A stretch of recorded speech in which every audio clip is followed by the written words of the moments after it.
Bueno, hoy vamos a ver los tipos de aprendizaje y cómo lo abordamos a través de las herramientas del coaching ontológico. Aquí estamos viendo un cono o un triángulo, la pirámide, que el cono de aprendizaje de Edgar Dale, que es el que pudo inventar esto, o digamos que crear esta pirámide.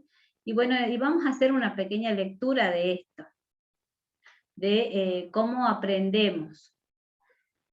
Entonces, en la base de la pirámide vemos que al realizar una representación teatral, experiencias reales, hacer la cosa que se intenta aprender. O sea, cuando lo pasamos por el cuerpo, por la práctica, la actividad, hay una gran actividad y se dice que el 90% de lo que decimos y hacemos lo aprendemos. Es un aprendizaje activo, ¿no? Desde la práctica, desde el hacer, desde el sentir también. Y luego cuando participamos de un debate en la que tenemos una conversación y estamos defendiendo o discutiendo nuestras posiciones, nuestras formas de pensar, ¿no? Nuestra filosofía de vida, o la filosofía de nuestro aprendizaje, también tenemos un 70% de lo que decimos y también tenemos una gran parte de aprendizaje a través desde la conciencia y de la reflexión. Este también es un aprendizaje activo y tiene que ver con la actividad participativa y receptiva que tiene la persona, el alumno o el adulto que está participando de esto. Luego, a mitad de la pirámide, vemos que mirar a una película, ir a una exhibición, ver una demostración, ver algo hecho en la realidad, nos genera un aprendizaje más pasivo, es una actividad visual, y el 50% de lo que vemos y oímos también es de lo que aprendemos, de lo que integramos a nuestro ser. Parte de este aprendizaje pasivo están los dibujos observados, que es un 30% de lo que vemos, un 20% de lo que oímos son palabras oídas, y el 10% de lo que leemos de la lectura, de la actividad verbal. O sea que para que haya un aprendizaje debemos combinar un poco todas estas formas de integrar o de absorber o asimilar el aprendizaje, ¿no? De incorporarlo a nuestro ser. Y acá vamos a ver el aprendizaje según John Grinder y Richard Bandler, son dos psiquiatras que, estudiando el cerebro de las personas de alto rendimiento, descubrieron de que ellos tienen un mapa, ¿no? Un mapa mental por el cual ellos pueden disociarse, como la actividad que acaban de hacer hace rato, disociarse, manejar las personalidades del éxito, y generar formas de hacer y de ser que le permiten llegar a los objetivos más rápido que otras personas que se quedan en el camino. Entonces es modelar al campeón, ¿no? Por eso es que se generaron John Grinder y Richard Bandler, este mapa mental de los ganadores. Y acá hay un esquema donde dividieron a ellos en grupos, aparte de la población estudiada, en personas que son auditivas, personas que son kinestésicas y personas que son visuales. Las personas que son auditivas aprenden con explicaciones orales y cuando explican esa información a otra persona.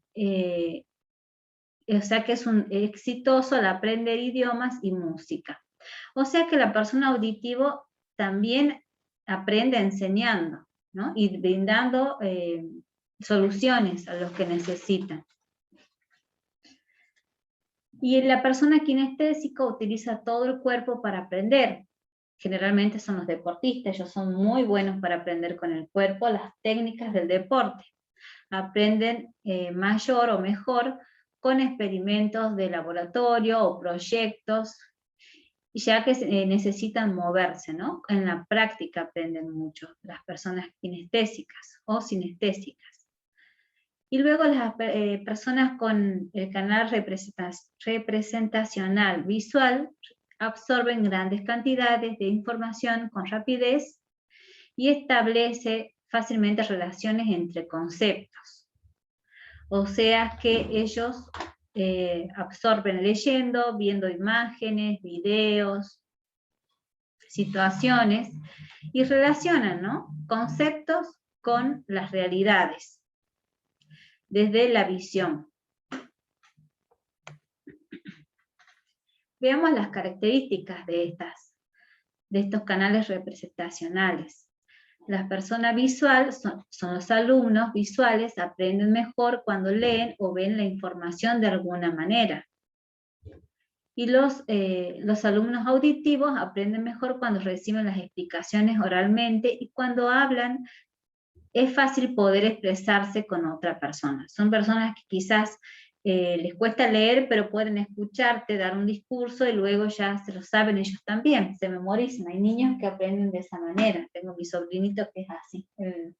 Mi mamá le enseña la tarea y cuando tiene que exponerla, y él se acuerda de todo lo que ella le explicó, pero no le gusta leer.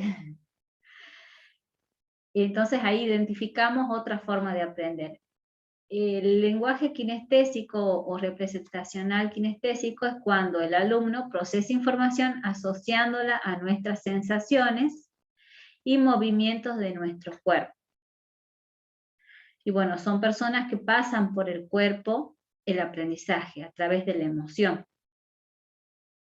Yo ahora pienso cuando las maestras jardineras les cantan las canciones a los niños y les enseñan con esa voz tan dulce y tierna, que creo que les genera esa emoción a los niños, ¿no? Y van haciendo de que se asimile el conocimiento.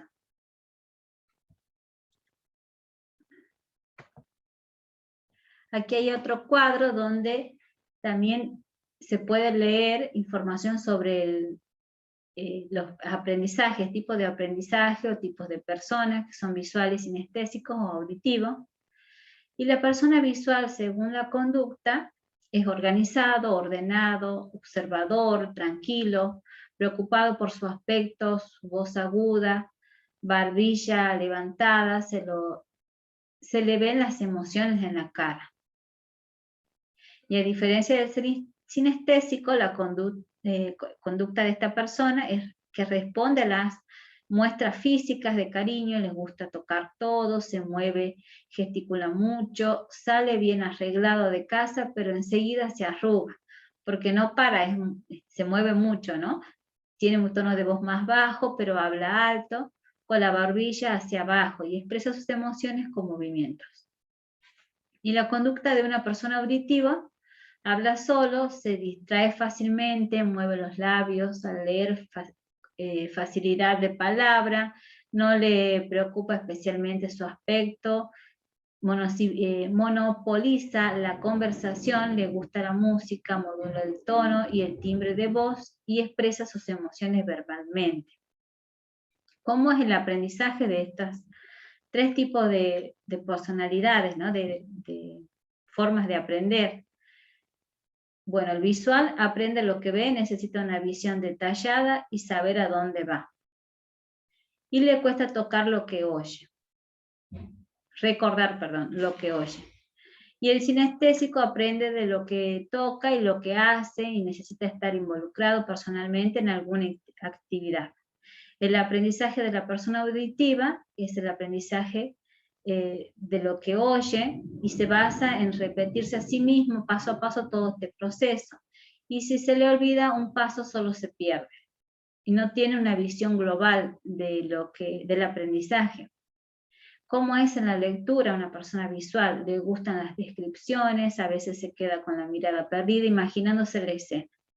Y la sinestésica, la lectura, le gustan las historias de acción, se mueve al leer, no es un gran lector, pero le gusta sentirla con el cuerpo, ¿no? Vivenciarla o dramatizarla. Y el auditivo, la lectura, le gusta los diálogos, las obras de teatro, evita las descripciones largas, mueve los labios y no se fija en las ilustraciones. ¿Cómo es la ortografía de la persona visual, no tiene falta, ve las palabras antes de escribirlas, eso es genial. Y los sinestésicos, la ortografía, comete faltas, escribe las palabras y comprueba si le dan buena espina, o sea, si trata de percibir si está bien escrita. Y el auditivo, la ortografía comete las faltas, dice las palabras y le escribe según el sonido. ¿Cómo es el visual? Y en la memoria recuerda lo que ve, por ejemplo las caras, pero no los nombres, y los sinestésicos, la memoria recuerda lo que hizo o la impresión general que eso le causa, pero no los detalles. O sea, lo que les hace sentir esa situación, desde eso recuerda, desde la emoción. El auditivo tiene la memoria en la que recuerda lo que oye, pero por ejemplo los nombres, pero no las caras. Es muy opuesto al visual. Y la imaginación que caracteriza al visual es que piensa en imágenes, visualiza de manera detallada. El sinestésico tiene una imaginación donde las imágenes son pocas y pocas detalladas, siempre en movimiento. El auditivo tiene una imaginación y piensa en sonidos. O sea, en su imaginación ellos piensan en sonido, no recuerda tanto los detalles. Así que cuando hacemos el ejercicio que hicimos hace rato, yo les decía, traten de recordar y de vivenciar esa situación, de qué sintieron, qué vieron, qué colores vieron, qué sonidos escucharon, si música, si sonido en voz alta, en voz baja, todo eso es una forma de captar el mundo o aprender el mundo a través de los 5 sentidos. Y esa imagen es la que se guarda en nuestro cerebro. Acá lo que dice el coaching es que debemos de aprender, y también para aprender lo nuevo, desaprender lo viejo, ¿no? Soltar lo viejo y prender o agarrar lo nuevo, para poder transformarnos y aprender.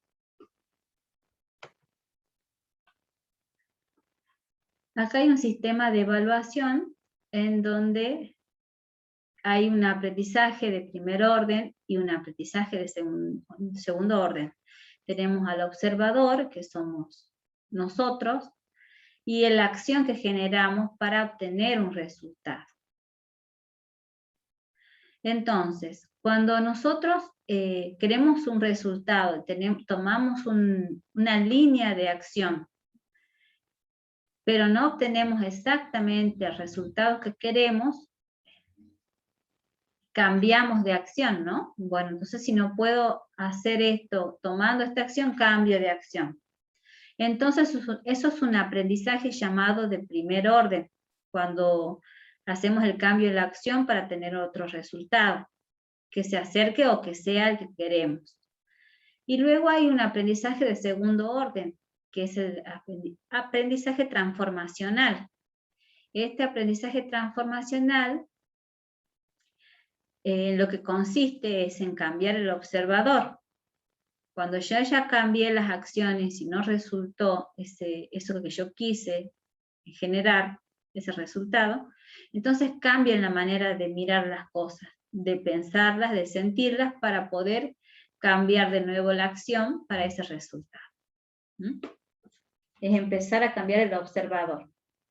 Este ejercicio que hicimos de disociación nos ayuda a cambiar el observador, porque nos posicionamos en 3 personas, en nosotras mismas, en la situación, y luego en la segunda persona, y pudimos representarla a través de nuestro cuerpo y recopilar información tanto sensorial, auditiva y visual, y luego nos pusimos en tercera persona. Entonces fuimos cambiando de observador. Y a través de cambiar al tercer observador, ustedes pudieron generar un aprendizaje y solucionar una situación, que era desprenderse del miedo o del trauma. Entonces es un aprendizaje transformacional o de segundo orden. Y bueno, y cuando aprendemos, ya sabemos, ustedes que son profesoras conocen que hay 13 tipos de formas de aprender, en donde aprendemos de manera implícita, o sea, cuando por imitación, cuando somos, desde que somos niños aprendemos de manera implícita, o sea, imitando, pero sin saber que estamos aprendiendo, lo hacemos de manera inconsciente, este aprendizaje. El aprendizaje explícito es cuando queremos aprender ya de manera consciente lugares y cosas, ¿no? De manera más consciente. Y luego hay otras formas de aprendizaje, como el aprendizaje que nos imponen los maestros en grupo, cuando aprendemos de manera coordinada, o cuando aprendemos en conjunto, cuando aprendemos en memoria, que no es a conciencia, sino de manera repetitiva. Y luego hay otras formas de aprender de la experiencia, ¿no? Bueno, esos son tipos de aprendizajes que tenemos las personas. Y también hay enemigos del aprendizaje. Es cuando, por ejemplo, está la pereza, cuando no tengo, cuando procrastino, digamos. La pereza aparece cuando procrastino, cuando dejo las cosas para último momento, o cuando no me organizo para hacerlas. Prefiero quizá pasarla bien y no dedicarle el tiempo que se merece a ese aprendizaje, ¿no? Luego está la ceguera de que no sabemos.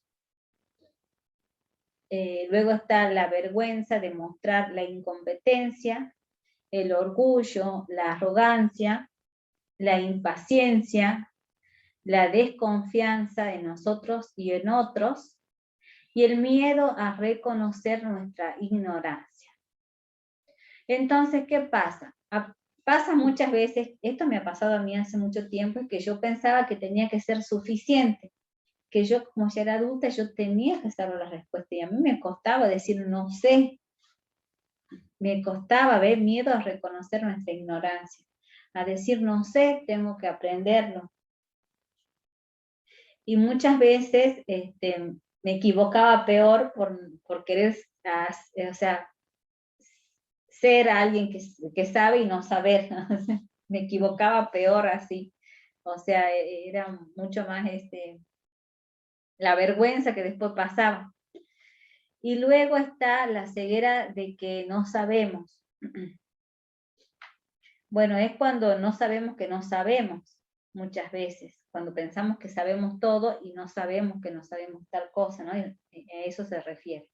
Luego está la vergüenza de mostrar la incompetencia, que también está asociada con miedo a reconocer nuestra ignorancia. Cuando no lo reconocemos, o sea, de decir no lo sé, pero puedo tomar un curso, pero puedo aprenderlo, abrir esa posibilidad, ¿no? Y por eso se llaman enemigos del aprendizaje, porque cuando estamos posicionados en estos personajes o en estas situaciones, no nos abrimos a aprender, a reconocer que sí podemos, si dejamos esta posición, si dejamos de tener la pereza, si dejamos el miedo a reconocer la ignorancia o la vergüenza, a mostrar la incompetencia. Cuando somos orgullosos, cuando estamos en la arrogancia de que nadie es mejor que nosotros y no nos dejamos enseñar, ¿no? Cuando somos muy orgullosos y nos dejamos que el otro, a veces podemos aprender de un niño, de nuestros hijos, de nuestros sobrinos, que muchas veces ellos hacen las cosas de manera diferente, son de otra época, ¿no? Y nos enseñan otros valores u otras formas de hacer y de amar también, ¿no? De expresarnos. Luego está la impaciencia, cuando queremos ya todo el aprendizaje, y cada aprendizaje tiene un proceso, un tiempo, y cada persona tiene un tiempo de aprendizaje. Pasa que mientras vamos aprendiendo, se van estructurando estos conocimientos a un sistema que ya tenemos, ¿no? De aprendizaje. Se va acomodando y con el tiempo esto se va como conectando, ¿no? Se conectan a nivel neuronal todo este aprendizaje y en el futuro luego sale solo. Muchas veces mientras leemos, a veces no comprendemos lo que leemos, pero con el tiempo, cuando a mí me pasa así, cuando ya pasaron 3 meses, me doy cuenta que todo ese aprendizaje quedó en mi mente, porque lo recuerdo, porque luego lo entiendo, mientras cuando estoy leyendo ese libro o esa materia que estoy estudiando, me siento en una laguna de la nada, como que no, como que ninguna palabra tiene un sentido, ¿no? Y bueno, yo me digo, bueno, seguí, después se forma el aprendizaje. Lleva un tiempo, por lo menos en mí es así. Y también es darme cuenta de que me tengo que tener paciencia a mí misma, que en un momento voy saliendo adelante con ese aprendizaje. Y hay personas que aprenden súper rapidísimo, pero la idea es conocernos, conocer nuestro tiempo y nuestro proceso de aprendizaje, y tenernos la paciencia para seguir adelante hasta obtener el objetivo o el diploma o el certificado que queremos lograr. Luego está la desconfianza en nosotros y en otras personas, cuando pensamos que el otro no sabe lo suficiente para enseñarnos, ¿no? Y decimos, ¿y quién es esta persona? ¿Y será que sabe lo suficiente? ¿Y será que está bien, me está enseñando bien? Y bueno, todos estos son enemigos del aprendizaje, que nos hacen abandonar el aprendizaje o nos evitan el iniciar el aprendizaje. Yo quisiera que ahora traten de acordarse o reconocer si alguna vez estuvieron en estos tipos de aprendizajes, o sea, de enemigos del aprendizaje, o si actualmente se pueden reconocer en alguno de estos enemigos del aprendizaje.